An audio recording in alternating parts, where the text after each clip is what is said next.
Okay, Assalamualaikum warahmatullahi wabarakatuh. Okay, so we continue the lesson about the normal distribution table. Okay, so first, we read first the question. Okay, in the intake of certain student determined by the special test, the score of this test followed by the normal distribution standardized. The standard deviation, so standard deviation is 100. Okay, so this is the form symbol for standard deviation. So now dia kata the diagram 5 shows the graph of distribution of the score. So kita nampak this is the normal distribution graph. So 500 is the mu, which is the mean. Kat tengah-tengah ni always mean. Okay, so then we start answering the questions. Okay, A1. So the question asks you about the mean. So although you dah tulis kat atas ni, tapi you kena tulis balik so that the stated mean lah. Kecuali you tulis perkataan mean kat atas tu. Okay, tapi sebab I tulis perkataan ni, okay ni lah. Okay, so then it is found that 80% of the students, so 80% of the student did not qualify. So 80% of the student did not qualify, meaning that probability X did not qualify. Less than certain, kita tak tahu markah dia, is 80%, 0.8. Okay, so tapi sebab we talking about normal distribution graph, so kita suka ambil X larger than M, which is 0.2. Kenapa? Because bila normal, dia normal distribution yang table tu, dia akan baca larger dia sahaja. So kita ambil yang larger je lah. Okay, so now this is not yet standardized. So kita kena tukar dia jadi standardized. Nak tukar kena jadikan dia Z. Okay, tapi bila dia jadi Z, dia tak jadi M dah. Okay, dia jadi benda lain. Okay, kita letak aja unknown lain, which is 0.2. Okay, tapi take note here. Okay, take note that M minus mu over dengan sigma, dia akan dapat 0, dia akan dapat N yang you kira tadi tu. Okay, so maknanya nak dapatkan M, markah dia berapa yang menyebabkan dia lulus, kena guna macam ni. Okay, then kita baca lagi soalan. Okay, ni baru kita proses macam tu lah. Baca lagi soalan. Ahmad ni, he obtained 585. So determine whether Ahmad qualify. So nak tak nak kena tahu. So akhirnya when you read, you process the information, and when you read further, you know that either you know that the question want you to do either 858 ni, the mark 858 ni qualify atau tak qualify. So maknanya you kena tahulah markah yang menyebabkan dia fail atau qualify tu. Okay, so kita kira carikan N that I already explained. So how to get the N? Here is the Z.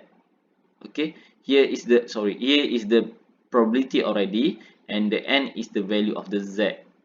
Okay, so daripada normal table kita, 0.2 tu bukan belah dalam, tapi 0.2 tu belah luar.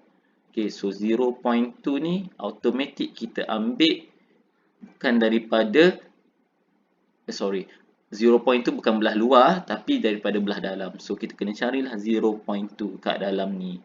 Okay, so you kena cari 0.2. Macam mana nak dapatkan 0.2?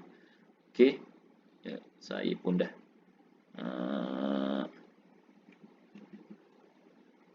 kan.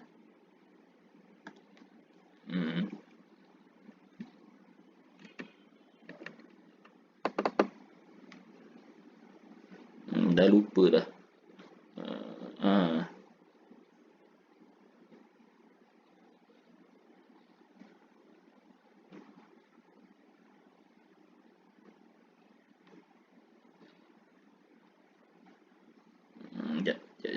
Sorry, I took longer than it should be.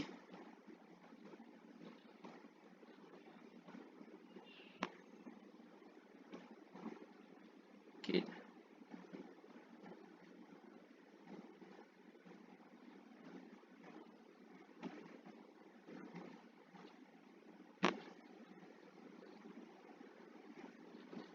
Okay. So kita nak tahu 0.2 lah sekarang. Okay. Z. Sorry. Kita nak tahu 0.2. Jangan saya punya pembaris tu tiba-tiba dia jadi. Okay, nasib baik. Okay. Okay, so 0.2, carilah 0.2 somewhere. Okay, now kita dah dapat lebih kurang. Okay, 0.2 is somewhere kat sini. Kat sini 0.20. Okay, 0.2005.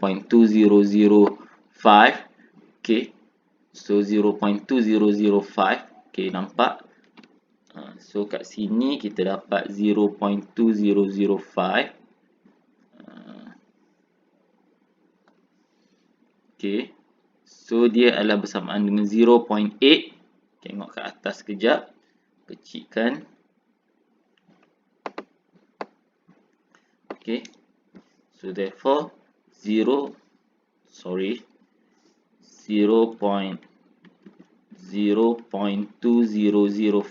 ni adalah probability 0.02. Kita nak tahu dia punya Z berapa. Dia adalah 0.8484.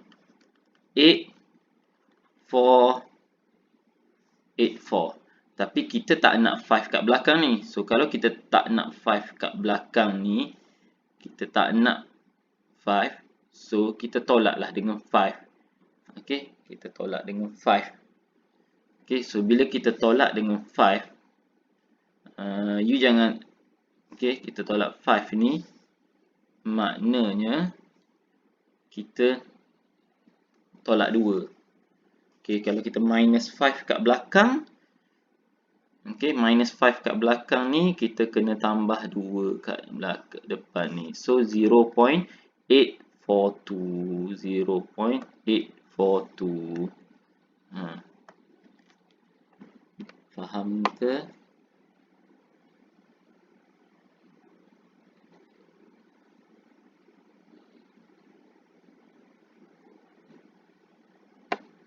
Okay, so dapatlah 0.842. Sebab apa? Sebab kita tak nak 5 kat belakang ni. Tak nak 5. Dia kata minus ni, minus 5. So bila minus 5, tambah 2 kat belakang.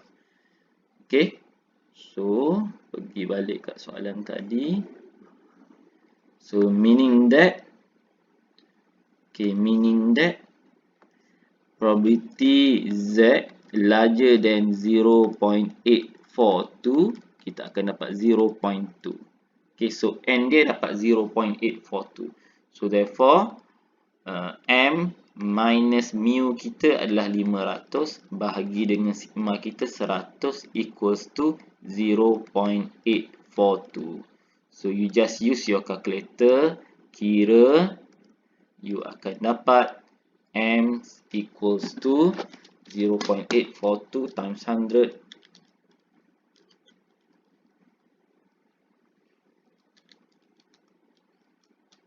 divided by, so plus with 500. So dapat 584.2. Okay, markah untuk dia lulus adalah 584.2. Okay, so si Ahmad ni dapat 585. So dia lulus ke tak? So Ahmad punya markah adalah 585. Larger than 584.2. Therefore, he pass. Okay, sebab dia tanya determine whether he qualify. So Ahmad qualify lah. Okay, so that's dah settle situ untuk opening dia.